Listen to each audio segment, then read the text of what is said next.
Your life is a reflection of your belief system. We are all wearing glasses that are literally filtering, changing how we see the world, how we experience anything in the world because of the lenses through which we see and experience the world and ourselves.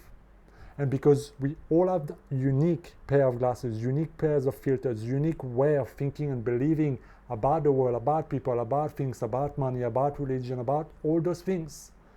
We all live in that micro universe where, we feel like everybody sees the world in the same way, but it's not. And without this realizing, it affects the way we think, it affects our decisions, it affects our mood, our attitude, our decisions, our habits, our behavior, our identity, the result, the things we attract in our life, and it just shapes our really entire reality. Until one day, something breaks the glass or changes the glass, or somebody takes your glass off and you're like, wow, I've never seen the world so vivid, so different. So, it's like you wake up from the Matrix and you're like, oh my God, have I been living through that illusion this entire time, never seeing things from what they really are, right? That's when you start to realize that I've just been projecting my stuff onto people and things and experiences. And I thought the world is what it is, but it's really what I made it be, right? And so we all have beliefs. That's how we know the world. The mind is always creating meaning, attaching meaning. So it's like a big labeling machine. There's no way to avoid this. And in a way, it's needed because otherwise it would be very hard to understand each other, to speak, to have words, language, books, right? None of this would be possible. So some of those beliefs are working for us, but some of those are not, meaning they're not aligned with what we want to create. They're like roadblocks, pitfalls. And so it prevents us from going where we want to be. For example, you want to be more confident, more assertive. You want to be that, that man or that woman who can truly feel worthy and go after what you want.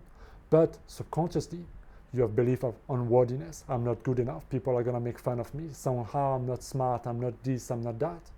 So you have those beliefs underneath the surface that are just making you fall in that pitfall, blocking your road, blocking your way. Maybe you want to make more money. You want to be financially independent and secure or make more money, right? But you don't have the time, you don't have the money, you don't have the energy, everything is too expensive, the economy doesn't work, it's too hard to make money. You've got all those beliefs and perceptions about money that prevents you from seeing and taking or creating the opportunity for you to create the amount of wealth you want. Perhaps you want to start your own business or your own YouTube channel, but you're afraid to put yourself out there. You're afraid of being embarrassed. You're afraid of being rejected. You're afraid of failure because you have certain beliefs that are holding you back.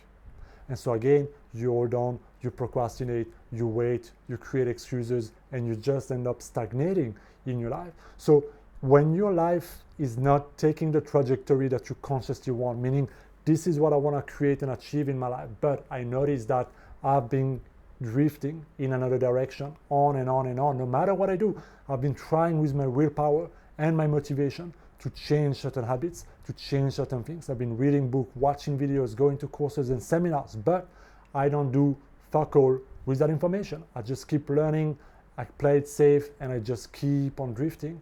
This is also because you keep on remaining consistent with the beliefs you have. And so one of our deepest needs is to remain consistent with the way we see ourselves. And so in other words, this is the autopilot program that just is on cruise mode. So on some level, we could say that there is some form of miscommunication between what you consciously want and what your subconscious mind is programmed to get you. And as long as there is no alignment there, as long as you don't learn how to communicate with your subconscious mind, to eradicate the old belief and to replace them, to create that alignment in direction, in result, and in energy, you're going to have that inner conflict when you think you do all those things, but your subconscious mind, it keep on taking you in the subconscious direction, procrastinating, taking you off, and drifting in that sense. So the question then is, how do I get around this? How do I get around this? How do I break free from those beliefs, from those roadblocks that are preventing me, holding me back from going after what I want? Well, here's something that happened a few months ago in Japan, and it was actually one of these TV show experiments.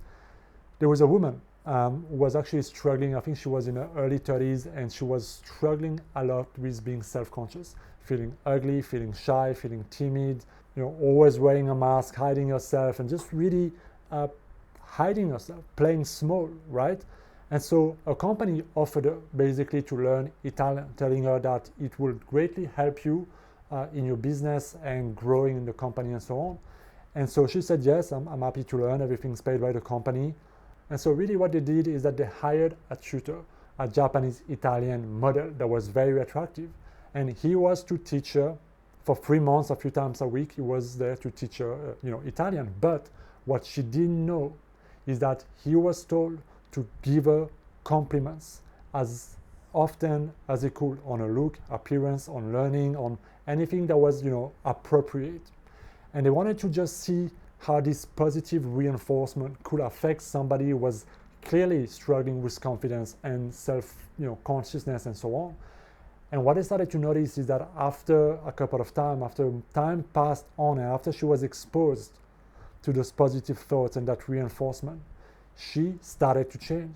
She loosened up the maps. She started wearing, a bit of makeup. She started posting selfie on social media of herself. She started becoming more friendly toward others, more confident. She started even going out on dates. So in less than 90 days, the shift in that identity and personality of that woman drastically changed, simply because she was receiving different feedback that was starting to create a different belief system about herself.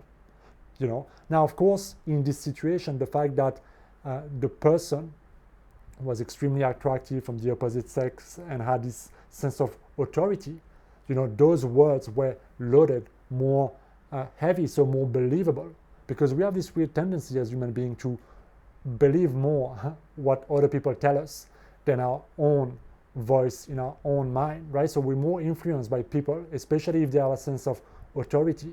And this can be in a positive way, with positive beliefs like this, or also in a negative way. How often you have a friend, a family member who tell you, don't, you can't, you're stupid, and then having this actually follow you for years and hold you back even more. So you gotta be very mindful of proximity, who's around you, because proximity is power. But you see, this is just an example of how shifting your belief can not only completely transcend your sense of confidence and worthiness and all your actions and everything down the line, because for that woman, that literally opened up possibility. So how do we reverse engineer that?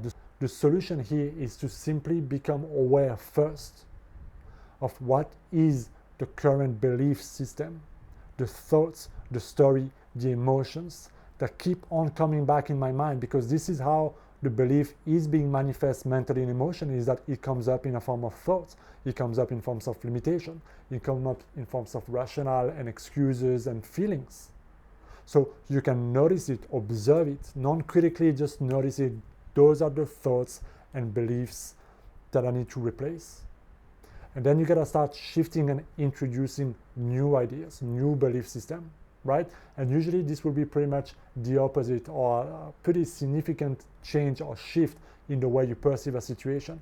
I remember when I started shifting, I can't afford it and it's too expensive related to money. I had this habit of going everywhere, and just labeling automatically, unconsciously, it's too expensive, I can't afford it, I don't have the money, it's too expensive, why is it so expensive, so expensive? Without me realizing, I was communicating that to my subconscious mind to create experiences of me always struggling to afford certain things I wanted. So to take conscious control of that would be to notice, no, catch yourself, it's not so expensive, let go of that thought and replace it with a new thought, replace it with a new truth, replace it with the new belief you want to experience. And if you do that, if you create that new thought with enough repetition, and if you energize it, meaning you bring some emotion into it, it's going to create that new belief system. Because a belief is nothing more than a thought that you had that was repeated often enough and energized enough with enough certainty, right? That sticks and become true for you. Or somebody or something outside of you that you gave a lot of power, a lot of authority to, told you, and it stick to the wall straight away. And this is why you have to become very conscious of who or what you have around you and how they influence your mind and your life. okay? Because our environment can really shape us, especially if we don't pay attention to what are the information that we receive. So this is another way of noticing how my environment is keeping me anchored to old beliefs and identities. So if you do that and you simply become aware of the old belief system, you replace it with the new one, you condition it with repetition, and you energize it with some emotions, you will start to see shifts in your life. I guarantee you, if you do that and you stick with enough determination and you do that for a period of time, you will start seeing how this affects your life. And the only way you can do that is by showing it for yourself, because experience is the best teacher. So start with something specific. Start with that one thought that you want to get rid of, and notice how getting rid of that thought and replacing it will start to act like a domino effect, starting to affect your life in different ways, simply because you've overcome that old thoughts, that old belief, and now you're giving yourself opportunity and possibility to start responding, acting, and being, and creating something new in your life.